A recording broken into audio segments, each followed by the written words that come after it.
Okay. Graduate na sila last year. And then, self-defense.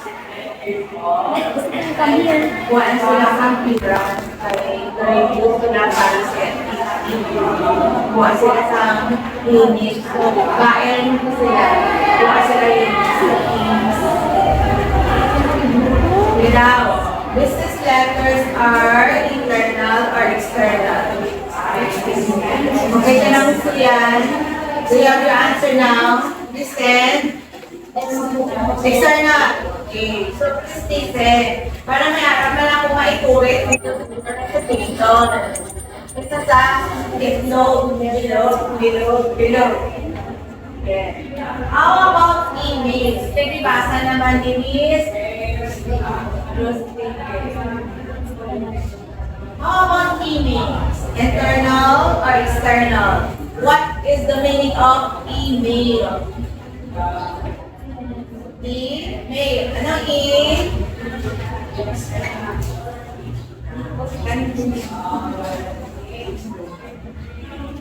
Ano e? Daral, email.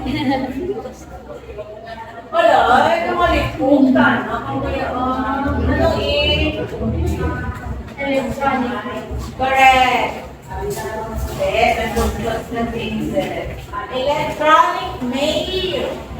Siyempre po electronic, ano gamit ko nila? Alam nga naman nga pag-gamit ka na sa typewriter. Computer. Okay? Remember, what is it? Memorandum. What is the difference between memorandum and memorandum?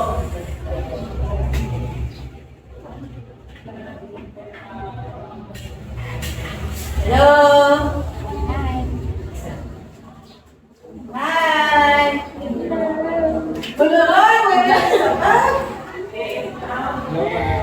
Phone. Sino na sabat sila? Sige, Mr. Lamer. Sana pala. Kamala tao doon. Sino ko lang piyo? Huwag ko lang matako. Doon ang estudyante ko. Ang estudyante ko. Sige daw. Memoranda. Palagpakilan na. Memoranda. What is the difference between memoranda and memorandum? A more informal style. Ha? No? A more informal style of system. Kaya sa informal. Pero I'm asking for the difference. Ano ang kaibahan? And memorandum. Ang punta ang spelling. Correct. Ano pa?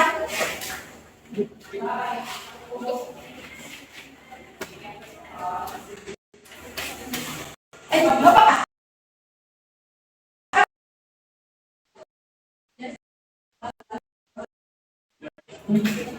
Wala na ang answer.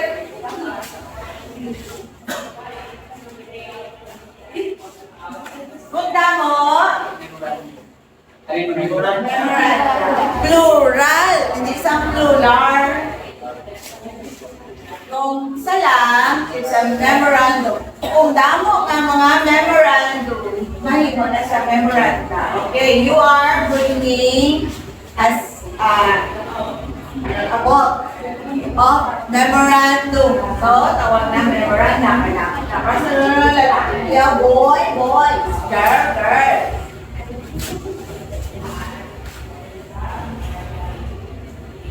Sige, pareha na sila. A formal, informal style. Is memoranda or memorandum external or internal? External.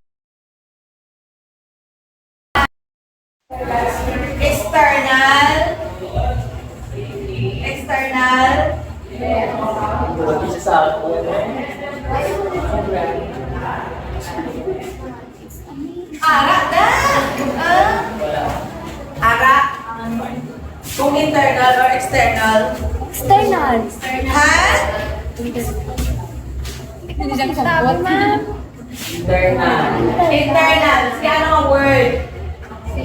Within the same distance. External, ma'am. Ano yung sabi ni Stolly? Within the same, ma'am. Like, Kulang. within or Same distance. Business. Again. More Ano ba tayo? business colleagues. Ano ba siya pa? Ay, tama po. Naminatay. Tatay. More Naminatay. more business colleagues employed in the same